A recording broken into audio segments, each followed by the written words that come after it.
नमस्कार अनि हार्दिक स्वागत छ बहसको आजको यो श्रृङ्खलामा। म महेन्द्र भट्टराई। दर्शकहरू, सर्वोच्च अदालतले नेपाल कम्युनिस्ट पार्टीका सन्दर्भमा नाम सम्बन्धी जुन विवाद सिर्जना भएको थियो, त्यो विवादका सन्दर्भमा सर्वोच्च अदालतले दिएको फैसला पछाडि 2075 जेठ 3 गतेभन्दा पहिलेको अवस्थामा नेकपा एमाले र नेकपा माओवादी केन्द्र बिउतिएका छन् र दुईवटा पार्टी आफ्नो आफ्नो अस्तित्वमा पुनः अगाडि बढ्ने क्रम चलिरहेको छ। माओवादी केन्द्र अलग्गै र एमाले अलग्गै हुने जुन खालको परिस्थिति बनेको छ, त्यसले एउटा ठुलो राजनीतिक तहल, एउटा चाहिँ तरङ्ग नेपालको राजनीतिमा सिर्जना गरेको थियो।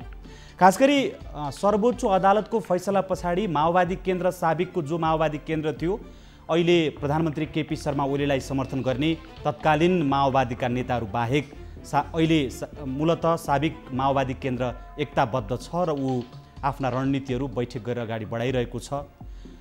तर एमालेमा सर्वोच्च अदालतको फैसला पछाडि भने जुन खालको पुरानो पार्टी सहज ढङ्गले अगाडि बढ्ने अपेक्षा गरिएको थियो, त्यो अपेक्षा विपरीत फेरि मतभेद सिर्जना भएको छ। एमाले पार्टीका रूपबाट एउटै भए पनि दुईवटा अलग अलग गुटमा विभाजन भएको छ। प्रधानमन्त्री केपी शर्मा ओलीलाई समर्थन गर्ने एउटा समूह, जसले यसअगाडि एउटा बैठक गरेर रामबहादुर थापा बादल लगायत माओवादी परित्याग गर्न खोज्दै गरेका नेताहरूलाई जिम्मेवारी दिएको छ। जुन निर्णयलाई माधव नेपाल, झलनाथ खनाल पक्षले असहमति जनाएर समानान्तर कमिटी निर्माण गर्ने घोषणा गरिसकेको छ। पछिल्लो यो परिस्थितिले एमाले अब सग्लो पार्टीका रूपमा अगाडि बढ्छ बढ्दैन, यो एउटा गम्भीर प्रश्न खडा भएको छ। खास गरी तल्लो तहसम्म एउटा सशक्त सङ्गठन भएको पार्टी एमाले हो। यो नेपालको सबै तह तब्काले बुझेको विषय थियो। एमाले माओवादीसँग एकता गरेपछि नेकपा बनेको थियो। एमाले पूर्ववत अवस्थामा आउँदा जुन विवाद सिर्जना भएको छ, यसले एमाले सम्बद्ध समर्थकहरूलाई चिन्ताजनक अवस्थामा पुर्याएको छ र खास गरी एमालेलाई माया गर्नेहरूलाई पनि चिन्तित बनाएको छ। खास गरी सग्लो एमाले कायम रहन्छ रहँदैन, यो मुख्य प्रश्नको सेरोफेरमा रहेर आज प्रधानमन्त्री केपी शर्मा ओली निकट एकजना नेता, नेकपा एमालेका नेता एवं सांसद महेश बस्नेतलाई हामीले यो प्रश्नको सेरोफेरमा कुराकानी गर्न स्टुडियोमा आमन्त्रण गरेका छौँ। महेशजी, धेरै स्वागत छ यहाँलाई। धन्यवाद मोहनजी। सबभन्दा पहिला सर्वोच्च अदालतले तपाईँहरू जो अलग अलग मोर्चामा विभाजित भएको एमाले, किन यो भन्दैछु भने नेकपा हुँदा तपाईँहरूको एउटा हिस्सा चाहिँ प्रचण्ड, माधव नेपाल, झलनाथ खनाल बनेर अर्कै हिस्सा बनाएको थियो र तपाईँको चाहिँ के भने केपी ओली र बादल जस्ता नेताहरू एकातिर हुनुहुन्थ्यो। यसो हेर्दा यदि नेकपा विभाजन भएको भए ठुलो एमालेको हिस्सा उता जाने परिस्थिति बन्दै थियो। तर सर्वोच्च अदालतको फैसलाले मिलाइदिएको थियो। सर्वोच्चले मिलाइदिएको एमालेलाई तपाईँहरूले फेरि पनि फुटाउन खोज्दै हुनुहुन्छ भने सग्लो रहने परिस्थिति बनेन, किनभने विवादका बीच निर्णय गर्नुभयो जुन निर्णयले अर्को पक्षलाई निरुत्साहित बनाएको छ र समानान्तर कमिटी निर्माण उहाँहरूले गर्नुभएको छ। यसले सग्लो एमाले रहन्छ कि रहँदैन भन्ने विवाद उत्पन्न भएको छ। सर्वोच्चको फैसला पछाडि हामी 75 जेठ 3 गतेभन्दा अगाडिको अवस्थामा पुग्यौँ भनेर तपाईँले भूमिकामा बाँध्नुभयो होइन। अब त्यो पुगेको कुरा चाहिँ नि पार्टीको केन्द्रीय कमिटी चाहिँ त्यो अवस्थामा पुग्यो भन्ने मेरो चाहिँ तर्क हो। त्योभन्दा बाँकी अरू सबै कुरा त्यो अवस्थामा छैन, त्यो चाहिँ अहिलेकै अवस्थामा छ। अब 75 देखि अहिलेसम्मको जुन ग्याप छ, त्यसलाई कसरी हामीले अपडेट गर्ने होइन, त्यसलाई कसरी रिन्यू गर्ने भन्ने एउटा वैधानिक निर्णय हामीले गर्नुपर्ने हुन्छ। मलाई लाग्छ अस्तिको बैठक र पछि 7 गते हुने बैठक यिनै अपडेट गर्ने सन्दर्भसँग जोडिएका विषय होलान् र पर्सिको 7 गतेको बैठकमा धेरै विषयहरू अझ फर्मल्ली टुङ्गेला भन्ने लाग्छ मलाई। एउटा अनि हजुर, त्योभन्दा अगाडि अलिकति मैले जोड्न खोजेको कुरा चाहिँ नेकपा निर्माणको चरणमा जुन कम्युनिस्ट आन्दोलनलाई एकताबद्ध बनाउने र 70 वर्षदेखिको जनताको कम्युनिस्ट पार्टीको सरकार बनाउने र समृद्धि र विकासको नेतृत्व कम्युनिस्ट पार्टीले गरोस्, समाजवाद उन्मुख अर्थतन्त्रको विकास गरोस्, राष्ट्रियतालाई मजबुत बनाओस्, सामाजिक न्यायलाई अझ दोहोरो बनाओस्, यहाँ रहेका शोषण दमन उत्पीडनको अन्त्य होस् भन्ने आम कम्युनिस्ट मतदाताहरू, वाम मतदाताहरूलाई केपी ओलीले जुन ढङ्गले लिड गर्नुभयो र प्रचण्डलाई पनि त्यो बाटोमा कन्भिन्स गरेर ल्याउनु भयो होइन। अब त्यो बाधा कहाँबाट आयो भन्ने कुराको सन्दर्भ हेर्दा चाहिँ तत्कालीन एमाले भित्रको गुटबन्दीका प्रभावहरू त्यहाँ परे र 9 महाधिवेशन पछाडि केपी शर्मा ओली जुन पार्टीको अध्यक्ष हुनुभयो र उहाँ प्रधानमन्त्री हुने अवसर पनि प्राप्त गर्नुभयो, त्यो कुरालाई चाहिँ माधव कमरेड, झलनाथ कमरेड लगायतका उहाँका समकालीन नेताहरू जसले आफूलाई सिनियर पनि ठान्नुहुन्छ उहाँहरूले उहाँको अस्तित्व अस्वीकार गरेका कारणले र एमाले भित्रको संस्थागत गुटबन्दीलाई च्यापेर प्रचण्डले खेल्न खोजेको र प्रचण्डको आडमा केपी ओलीले समाप्त गर्ने योजना उहाँहरूले आएको कारणले हाम्रो कम्युनिस्ट आन्दोलनलाई एकताबद्ध बनाउने अभियान पनि बिचमा तुइयो। सरकारलाई निरन्तरता दिने र एकदम समृद्ध नेपाल र विकसित मुलुक निर्माणको अभियान पनि बिचमा अलमलमा परेको स्थिति छ हैन।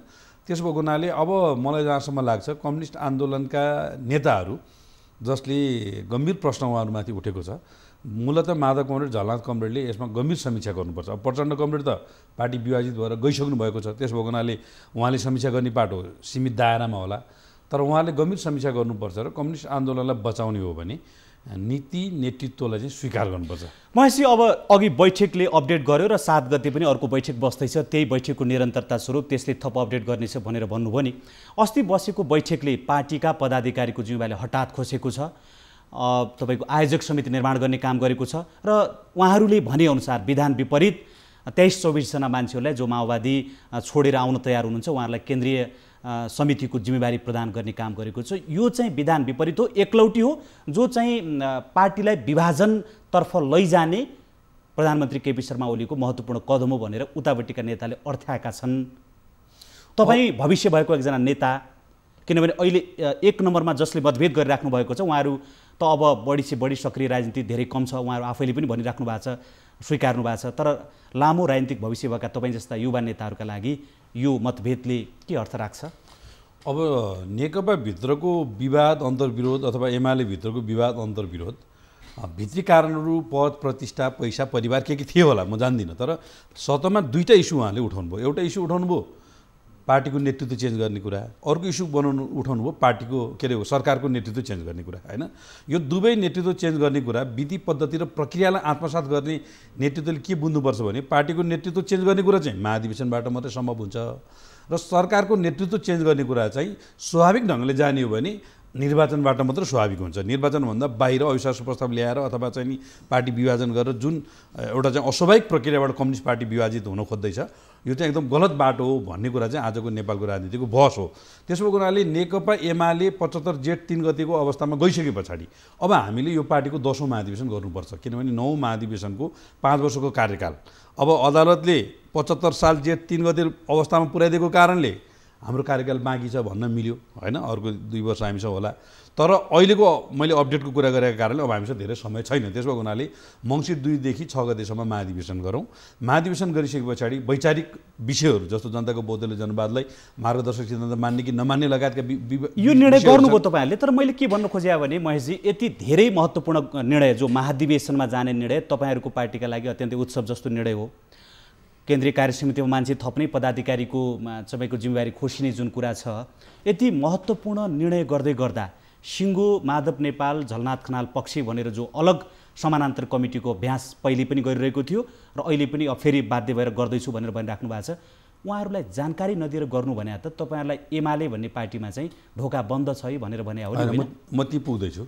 अब यो निर्णय गर्नुपर्ने ठाउँमा हामी थियौँ र हतारोको अवस्थामा थियो। त्यसो हुनाले मलाई लाग्छ अस्तिको बैठक र पछि 7 गतेको बैठक निरन्तरताको बैठक हो, त्यो दुईटा बैठक होइन।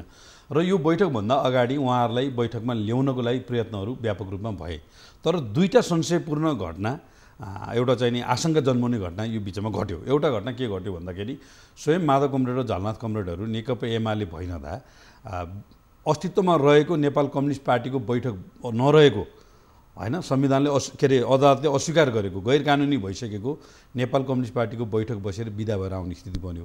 र प्रचण्ड कमरेडले बुटोलमा गएर के भाषण गर्नुभयो भने माधव कमरेडहरूलाई हामीले दुईटा दायित्व दिएर पठाएका छौँ। एउटा त्यहाँभित्र विद्रोह गरेर एमाले कब्जा गर्ने, दोस्रो त्यो पार्टीलाई विभाजित गरेर ल्याउने। त्यसो भएको हुनाले माधव कमरेडका मान्छेहरूलाई माया गर्नु भन्ने स्थिति रह्यो। र यो दौरानमा कमरेड भीम रावलले पहिलो पुनर्स्थापित सदनमा बोलेको भाषण प्रधानमन्त्री कुन पार्टीको हो भन्नेदेखि लिएर हिजो प्रचण्ड कमरेडलाई पेरिसी डाँडाको प्रचण्ड कमरेडको बैठकको बिचमा उहाँले भेट्ने यी सबै कुराहरूले एउटा ठुलो आशंका चाहिँ जन्माइरहेको थियो। उहाँहरू चाहिँ एमालेलाई बचाउन र बलियो बनाउनु हो कि एमालेलाई ध्वंस पार्न र समाप्त गर्न आउनुभएको भन्ने कुरा संशय थियो। त्यो बिचमा उहाँहरूले 3टा सन्देश पठाउनु भयो। एउटा, हामी प्रधानमन्त्रीसँग सम्बन्धित ठाउँहरूमा बैठकहरूमा आउँदैनौँ। दोस्रो कुरा, नेपाल कम्युनिस्ट पार्टी एमाले भित्र हाम्रो अस्तित्व कायमै रहन्छ र हरेक ठाउँमा भागभण्डाका आधारमा विषयवस्तु टुङ्गाउनुपर्छ। यदि त्यस्तो भएन भने हामी समानान्तर सङ्गठन बनाउँछौँ, समानान्तर गतिविधि गर्छौँ र इन्टरनल रूपमा उहाँहरूले चाहिँ कांग्रेस, जनता समाजवादी पार्टी र माओवादीसँग पनि उठाएको कुरा के हो भने सतहमा वामपन्थी सरकार निर्माणको कुरा गर्ने, बाहिर चाहिँ नि जनता समाजवादी पार्टी लगायतका नेताहरूलाई भित्र चाहिँ उहाँले के भन्ने भन्दाखेरि हामी फ्लोर क्रस गर्दैछौँ, केपी ओलीको सरकार टिक्दैन, त्यसो भएको हुनाले तपाईँहरूले केपी ओलीलाई विश्वासको मत दिने निर्णय नगर्नुहोस् भन्ने खालका जुन कुराहरू आइसके पछाडि मलाई जहाँसम्म लाग्छ प्रधानमन्त्रीले दुईवटा सन्देश दिनुभएको। एउटा कुरा नेकपा एमालेमा तपाईँलाई स्वागत गरिरहँदा माओवादीका ह्याङओभर बोकेर तपाईँ आउनु पाइँदैन र नीति र नेतृत्वलाई तपाईँले स्वीकार गर्नुपर्छ र आउँदो महाधिवेशनको कुरा गरिरहँदा अध्यक्ष र महासचिव बाहेक सबै कुराहरू विधानले त्यो कुरालाई आत्मसात गरेको छ। कसैको पद घटुवा बटुवा भन्दा पनि आयोजक समितिमा कमिटी रूपान्तरण गरिरहँदा अध्यक्ष र महासचिव बाहेकका पदहरू नरहने हाम्रो वैधानिक व्यवस्था हो। त्यसो भएको हुनाले त्यो कुरालाई आत्मसात गर्ने कुरालाई निर्णय पार्टीले प्रस्तावको रूपमा निर्णय आएको जस्तो लाग्छ। अब संजोगले अस्तिको बैठकमा म सहभागी हुन पाइनँ, म तेह्रथुमको प्रोग्राममा गएको थिएँ र पर्सि 7 गतेको बैठकले चाहिँ त्यसलाई आधिकारिक ढङ्गले फैसला निर्णय गर्ने कुरा होला। त्यसो हुँदाखेरि उहाँहरूका विचार धारणा चाहिँ 7 गतेको बैठकमा आएर बहस गर्दा छलफल गर्दा टुङ्गेला। मलाई लाग्छ अस्तिको र पर्सिको बैठक सँगसँगै भएको हुनाले यो विषय पनि उहाँहरूले छलफल गर्नुपर्ने ठाउँ होइन। एउटा सर्वोच्च अदालतले फैसला गरिसके पछाडि बाहिर अरू राजनैतिक पार्टीहरूले के कस्ता छलफलहरू गर्छन्, के भन्छन्, तपाईँहरूको पार्टीभित्र खेल्नका लागि के विषयहरू बाहिर उजागर गर्छन्, कसले कसलाई भेट्दछ, किनभने तपाईँहरूले पनि त विभिन्न मान्छेलाई भेटिराख्नै भएको होला।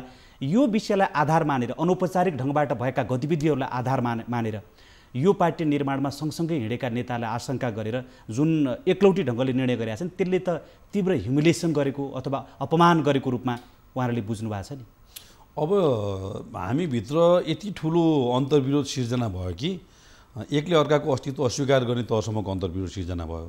प्रधानमन्त्रीले त उहाँले पटक पटक कारबाही पनि गर्नुभयो, प्रचण्ड कमरेड र उहाँहरू कुम जोडेर धेरै कुराहरू पनि गर्नुभयो होइन। अब त्यो तिक्ततालाई क्रमशः बिर्सनेर यसलाई न्युट्रलाइज गर्दै पार्टीलाई सही ट्र्याकमा ल्याउने कुरामा अब दोस्रो तेस्रो तहका नेताहरू पनि जुन खालको भूमिका खेल्न पर्ने हो त्यो भूमिका पनि खेल्न सक्नु भएको छैन।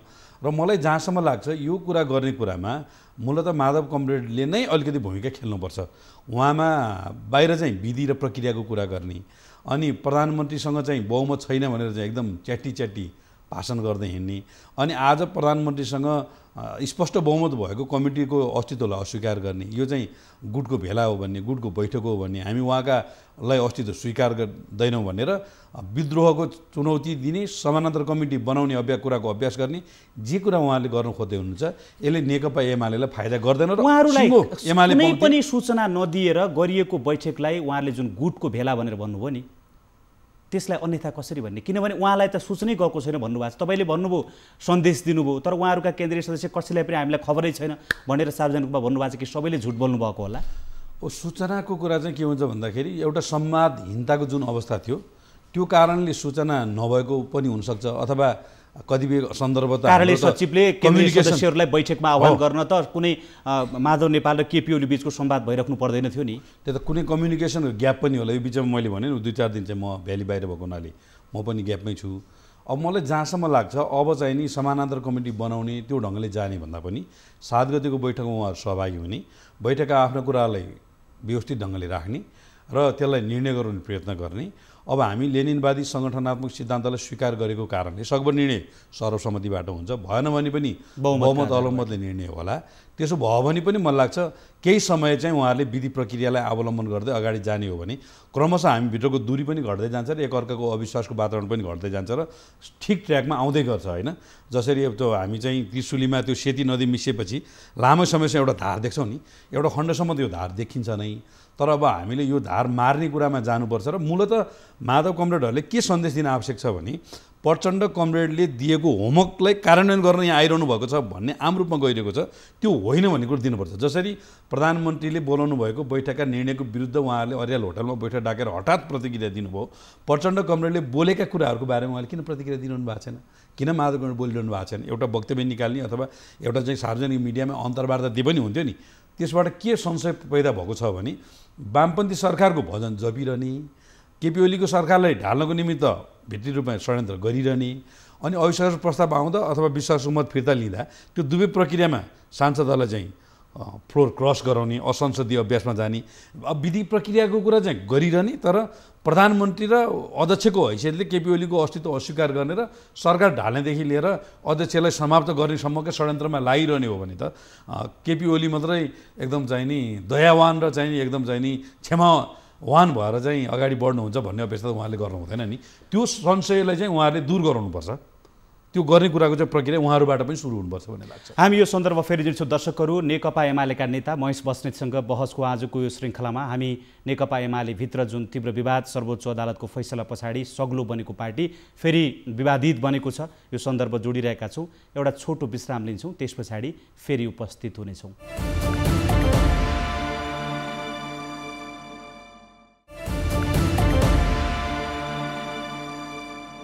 विश्रामपछि पुनः हार्दिक स्वागत छ। बहसको आजको यो श्रृङ्खलामा नेकपा एमालेका नेता महेश बस्नेतसँग हामी कुराकानी गरिरहेका छौँ। पुनः स्वागत छ यहाँलाई हाम्रो कार्यक्रममा। धन्यवाद। अहिले जसरी माधव नेपाल र झलनाथ खनाल पक्षका सन्दर्भमा सामाजिक सञ्जालमा तपाईँहरूका तर्फबाट व्यक्त भएका विचारहरूलाई अध्ययन गर्दाखेरिमा एमालेमा स्वागत छ भन्ने प्रकारको अभियान चलाइएको छ। एउटा त अब तपाईँले जुन आशंका अघि पनि गरिसक्नु भएको छ, माओवादीको एजेन्डा बोकेर यहाँ उहाँ जुन भन्नुभएको छ, खासमा चाहिँ यो जुन सन्दर्भ अहिले आएको छ, नेकपा एमाले र तपाईँहरूले प्रतिपादन गरेको जनताको बहुदलीय जनवाद भन्ने जुन सिद्धान्त छ, तपाईँका जननेताले प्रतिपादन गरेको सिद्धान्त, त्यो दुईवटै चिजको विघटन चाहिँ हालका प्रधानमन्त्री तथा तपाईँका पार्टी अध्यक्ष केपी शर्मा ओली र हालका महासचिव विष्णु पौडेल बाहेक तपाईँको पार्टीका न झलनाथ खनाल न माधव नेपाल कसैलाई पनि जानकारी थिएन।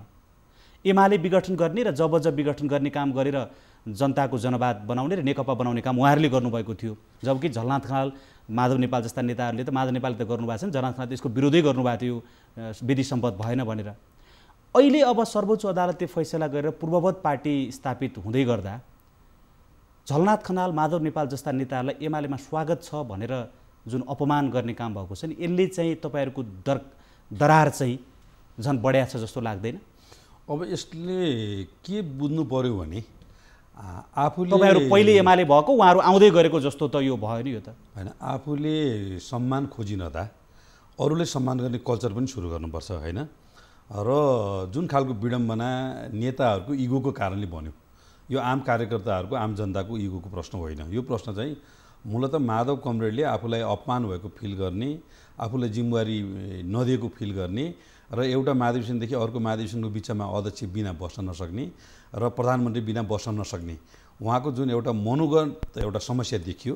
अनि त्यसका लागि चाहिँ प्रचण्ड लगायतका नेताहरूसँग वैध अवैध जायज नाजायज खालका गठबन्धनहरू निर्माण गर्ने समस्याबाट हाम्रो पार्टीको मूल अन्तर्विरोध त्यहाँ सिर्जना भयो होइन। र पार्टी एकताको प्रक्रियामा केपी ओली र प्रचण्डको बिचमा जुन खालको एउटा समझदारी बन्यो, त्यो समझदारीलाई एकदम गोप्य ढङ्गले नगरिएको थियो भने राष्ट्रिय अन्तर्राष्ट्रिय शक्ति मिलेर कम्युनिस्ट पार्टीको यो एकता प्रक्रियालाई बिथोल्नेवाला थिए। किन झलनाथ कमरेड र माधव कमरेडको तहसम्म यो कुरा पुगेन भन्दा उहाँहरू पनि यो सूचना पुग्यो भने उहाँहरूको लेभलबाट पनि बिग्रिन्छ भन्ने कुरा चाहिँ प्रधानमन्त्रीलाई फिल थियो। प्रधानमन्त्रीले पटक पटक के भन्नुहुन्थ्यो भने कहिले माओवादीका सन्दर्भका वार्ताहरू, कहिले कङ्ग्रेससँगका सन्दर्भका वार्ताहरूमा जाँदाखेरि बस्दाखेरि ती तीनजना बसिन्छ, तर निर्णय हुँदा चाहिँ कहिले 4-2 हुन्छ, कहिले 5-1 हुन्छ भनेर भन्नुहुन्थ्यो कि उहाँले। भन्नुको चाहिँ मतलब पार्टी चाहिँ एमालेमै बस्ने, तर फाइदा चाहिँ केपी ओलीलाई कमजोर बनाउने, पार्टीको संस्थापन पक्षलाई कमजोर बनाएर अर्को पक्षलाई चाहिँ फाइदा बनाउने कामहरू चाहिँ हाम्रो नेतृत्वहरूबाट विगतदेखि नै भइरहेको थियो। र जहाँसम्म पार्टी एकताको प्रक्रियामा नाम र जनताको बहुदलीय जनवादको सवाल छ, जनताको जनवाद भनेको चाहिँ जनताको बहुदलीय जनवादको सार तत्त्व कायम रहेको र प्रचण्ड कमरेडलाई चित्त बुझाउनको लागि मात्रै त्यसलाई जनताको जनवाद भनिएको थियो। त्यो जनताको बहुदलीय जनवादभन्दा फरक कुरा थिएन। अब त्यो कुरामा चाहिँ आज झलनाथ कमरेडले अथवा घनश्याम भुषाल कमरेडले वकालत जुन गरिरहनु भएको छ, उहाँहरू हिजो जनताको बहुदलीय जनवादलाई चाहिँ दक्ष प्रजापतिको टाउकोसँग तुलना गर्दै बोकाको टाउको पछाडि जुन फर्क होइन, उहाँहरूले त्यो खालको गरेको हुनाले उहाँले आज जनताको बहुदलीय जनवादको पछि पोषण गर्ने कुरा त त्यति सुहाएको छैन।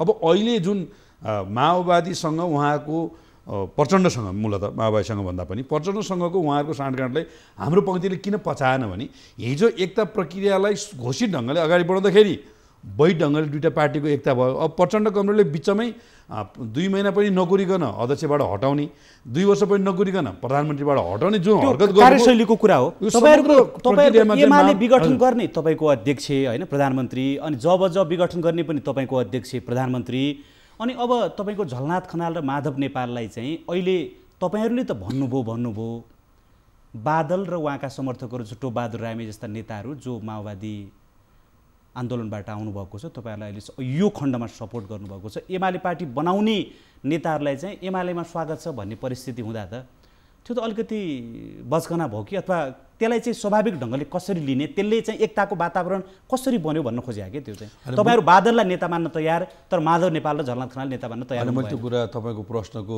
एकदम सार मैले बुझेँ। अब एमाले र माओवादी केन्द्रको एकीकरण भइरहँदा कम्युनिस्ट आन्दोलन विघटित भयो कि कम्युनिस्ट आन्दोलन सुदृढ भयो, यो चाहिँ गम्भीर समीक्षाको विषय हो। अब मलाई जहाँसम्म लाग्छ त्यसले कम्युनिस्ट आन्दोलनलाई सुदृढ बनायो, विघटन गरेन, तर आजको दिनमा कमजोर बनायो। तर पछि कहाँबाट कमजोर भयो भन्दा प्रचण्ड कमरेड र माधव कमरेडको दिमागमा प्रधानमन्त्री र अध्यक्षको भूत सवार भएपछि त्यो एकीकरण प्रक्रिया बिथोलियो, सरकार बिचमै ढाल्ने परिस्थिति बन्यो, आफ्नै सरकारको विरुद्ध अविश्वासको प्रस्ताव ल्याउने परिस्थिति बन्यो, पार्टी विभाजन गर्ने तहको परिस्थिति बन्यो। यो चाहिँ नि हाम्रो कम्युनिस्ट आन्दोलनको एउटा गम्भीर समीक्षाको विषय हो।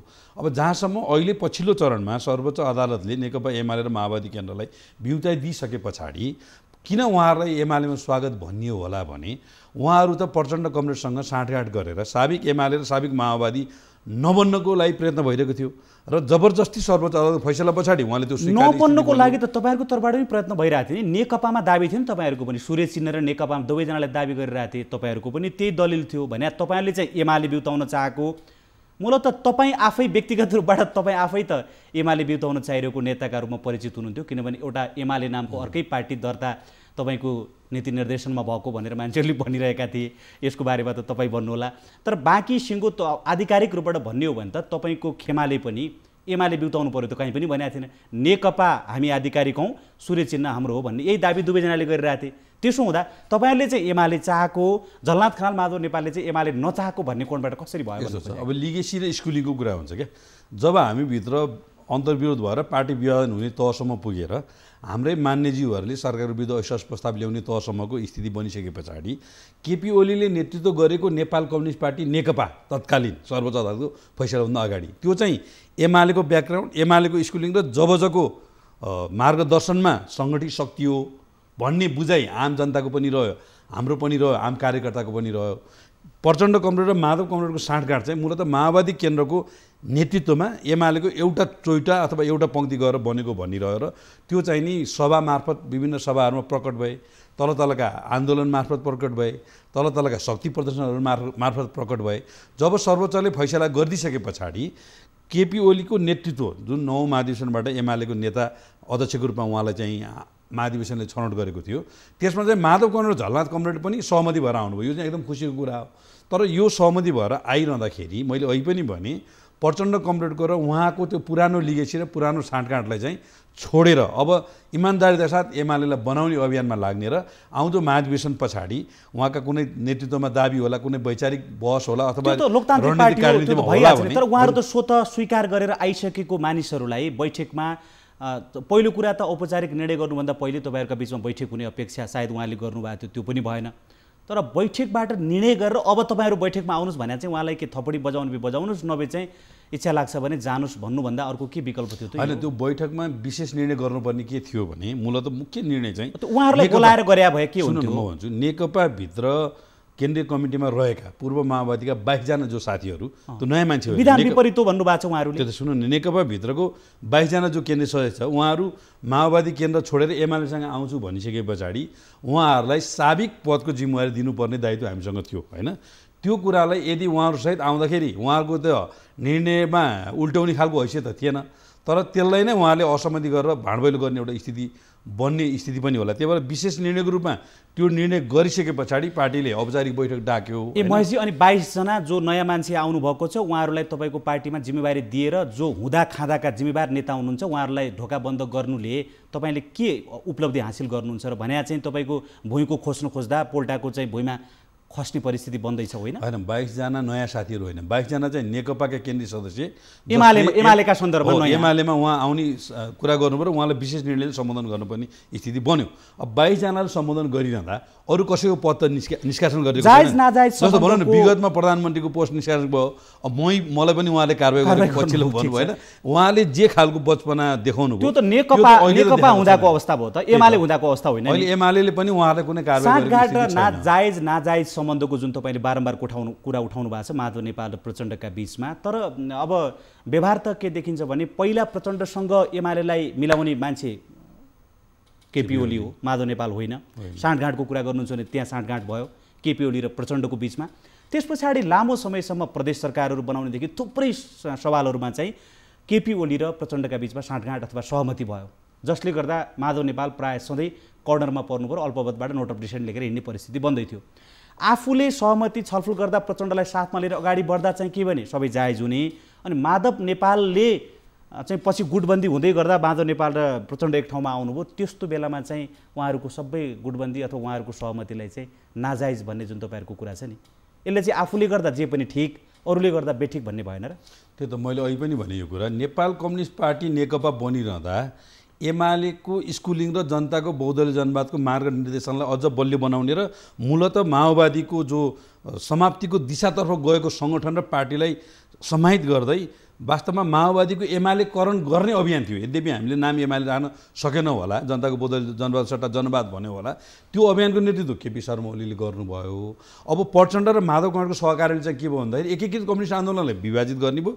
70 वर्ष पछाडिको बनेको कम्युनिस्ट पार्टीको सरकार ढल्ने अवस्थामा पुग्यो र कम्युनिस्ट पार्टीलाई चाहिँ विभाजन गर्ने र एमालेलाई छँदाखाँदाको एमाले पनि कमजोर बनाउने स्ट्राटेजी त्यहाँ भयो। अब त्यो भएर आज मैले व्याख्या गरिरहँदा प्रधानमन्त्रीको पक्षमा लागेर अलिकति आग्रहपूर्ण व्याख्या जस्तो देखिन्छ, तर इतिहासलाई गम्भीर समीक्षा गर्ने र कम्युनिस्ट आन्दोलन गम्भीर समीक्षा गर्ने हो भने केपी ओलीले चाहेको चाहिँ नि एमालेलाई विस्तार गर्ने, माओवादीलाई एमालेकरण गर्ने, जनताको बहुदलीय जनवादलाई अझ सुदृढ र समृद्ध बनाउने। तपाईँका समर्थकले आज बुझिरहेको परिस्थिति छ नि, जब चाहिँ नेकपा हुँदै गर्दा तपाईँहरूका बिचमा एक आपसमा जति मतभेद र गुटबन्दी जे जस्तो भए पनि पूर्ववत पार्टीमा आइसके पछाडि एउटा सहज ढङ्गले अगाडि बढ्नुपर्ने परिस्थिति थियो। त्यसो गर्नका लागि पार्टी अध्यक्ष प्रधानमन्त्रीले दिनु भएन, पहिले निर्णय गराएर उहाँहरूलाई जाने भए जानुस् भन्ने खालको सन्देश दिनुभयो भनेर बुझिरहेका छन् कि यसले चाहिँ पार्टी एकताको विरुद्ध गतिविधि अगाडि बढ्यो भनेर बुझिरहेछन्। अब फेरि पनि निर्णय उहाँहरूकै हातमा छ, हेर्नुहोस् होइन, हामी त उहाँलाई सल्लाह सुझाव दिने ठाउँमा छौँ यद्यपि केन्द्रीय सदस्य भए पनि।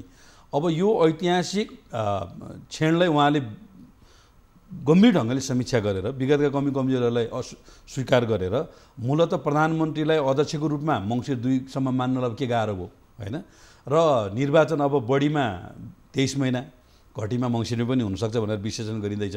आगामी निर्वाचनसम्म हामी सबै सङ्गठन निर्माणमा गरेर अब हामी पदका लागि झगडा गर्दैनौँ, अब हामीलाई साबिक पार्टीमा ठुलो पोस्ट चाहिएन, अब महाधिवेशनमा लागौँ, निर्वाचनमा लागौँ, यो दुईटामा सिङ्गो पङ्क्तिलाई खटौँ भन्ने ढङ्गले निर्णय गरेर जानुभयो नि उहाँहरूले एउटा ऐतिहासिक कार्यभार पुरा गर्नुहुन्छ।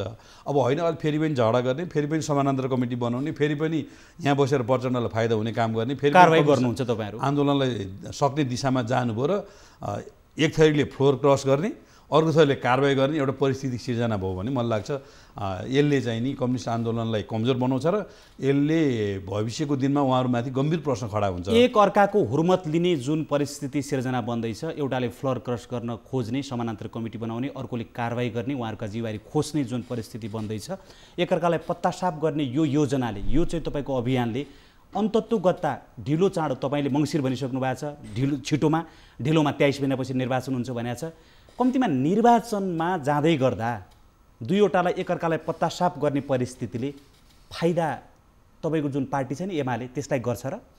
त्यो त स्वाभाविकै गर्दैन, किनभने अहिले के अरे नेपाली काङ्ग्रेसका सभापतिज्यूले चाहिँ कम्युनिस्ट विरुद्ध लड्ने र हामी अर्ली इलेक्सनमा जान्छौँ भनेर सभापतिदेखि लिएर उहाँका नेताहरूले भन्न थालिसक्नु भएको छ होइन। हामी भित्रको अन्तर्विरोधले कङ्ग्रेसलाई फाइदा हुन्छ भन्ने उहाँहरूको बुझाइ छ। यद्यपि कङ्ग्रेस आज धेरै शिथिल अवस्थामा छ भने चाहिँ देखिन्छ। हाम्रो दुईवटा पार्टीको विभाजन हुँदाखेरि पनि देशभरि हाम्रै चाहिँ गतिविधि भयो, कङ्ग्रेसको गतिविधि खास त्यस्तो प्रभावकारी देखिएन होइन। तथापि पनि यो पाटोलाई चाहिँ हामीले एक समीक्षा गर्नुपर्छ र सच्याउने दिशामा जानुपर्छ र कम्युनिस्ट आन्दोलनको कोर्स करेक्सनको एउटा गम्भीर अवस्थामा हामी छौँ। त्यसो हुनाले कुनै इगो नपालिकन म बालुवाटार जान्न, म के गर्दिनँ भनेर माधव कमरेड पुराना जिम्मेवारी यथावत राख्न सक्नुहुन्छ तपाईँहरू एकताबद्ध बनाएर लैजानका लागि? होइन, त्यो त अब मेरो लेभलबाट मैले भन्ने कुरो भएन होइन। प्रधानमन्त्री तपाईँ पनि एकजना महत्त्वपूर्ण नेता हो, जनतालाई थाहा छ यो कुरा। त्यो त सुन्नु, प्रधानमन्त्रीज्यूले उहाँहरूलाई बोलाइरहनु भएको छ, बैठकमा सहभागी हुनको लागि सार्वजनिक रूपमा पनि आह्वान गर्नुभएको छ। अब म बालुवाटार जान्न, म के गर्दिनँ भन्ने खालको इगो उहाँले पनि पाल्नु हुँदैन। मलाई जहाँसम्म लाग्छ उहाँहरूले प्रधानमन्त्रीलाई भेट्नुपर्छ र के सन्देश दिनुपर्छ भने अब 2 वर्ष प्रधानमन्त्रीको हैसियतले 23 महिना हामी तपाईँलाई इमान्दारीका साथ सहयोग गर्छौँ र मङ्सिरसम्मको महाधिवेशन हामी इमान्दारीका साथ सहयोग गर्छौँ र मङ्सिर पछाडिको महाधिवेशनमा हाम्रो नेतृत्वमा दाबी होला अथवा निर्वाचन पछाडि हाम्रो चाहिँ प्रधानमन्त्री के पोस्टमा दाबी होला। अब यो मोडलमा जाउँ र विगतका कमी कमजोरीहरूलाई समीक्षा गरौँ। हाम्रो साइडबाट भएका कमजोरी के हुन् त्यो पनि हामी स्वीकार्छौँ, तपाईँको साइडबाट पनि यी कमजोरी भयो त्यो पनि तपाईँले स्वीकार्नुहोस्। अब हामी एकीकृत नेकपा एमाले निर्माण गर्ने अभियानमा जाउँ र भविष्यको पुस्ताकोलाई चाहिँ हामी उनीहरूको भविष्यलाई धरापा नपारौँ भन्ने ढङ्गले चाहिँ मलाई लाग्छ माधव कमरेड लगायतको टिमले चाहिँ प्रधानमन्त्रीसँग सहकार्य गरेर छलफल गरेर जाने हो भने प्रधानमन्त्रीले आह्वान गर्नुभएको छ। प्रधानमन्त्रीमा त्यो रिजिक नेक्स्ट टाइम म देख्दिनँ। हस्, हाम्रो कार्यक्रममा सहभागिता जनाउनुभयो, महत्त्वपूर्ण समय र संवादका लागि यहाँलाई धेरै धेरै धन्यवाद छ। हस्, मलाई यो महत्त्वपूर्ण समय उपलब्ध गराउनु भएको म न्युज 24 र महेन्जीले पनि धेरै धेरै धन्यवाद दिन चाहन्छु। साधारण दर्शकहरू, नेकपा एमालेका नेता एवं सांसद महेश बस्नेतसँग हामीले नेकपा एमाले भित्र पछिल्लो पटक जुन तीव्र विवाद सिर्जना भएको छ, यो विवादले फेरि सग्लो भएको एमाले सग्लै रहन्छ अथवा विभाजित बन्छ, त्यसको सङ्घारमा जो छ त्यो के हुन्छ, यो प्रश्नको सेरोफेरमा रहेर कुराकानी गऱ्यौँ। अर्को सन्दर्भमा, अर्को श्रृङ्खलामा फेरि अर्को पात्र र विषयका साथ उपस्थित हुनेछौँ। आज यो कार्यक्रमबाट हामी सबैलाई बिदा दिनुहोस्। नमस्ते।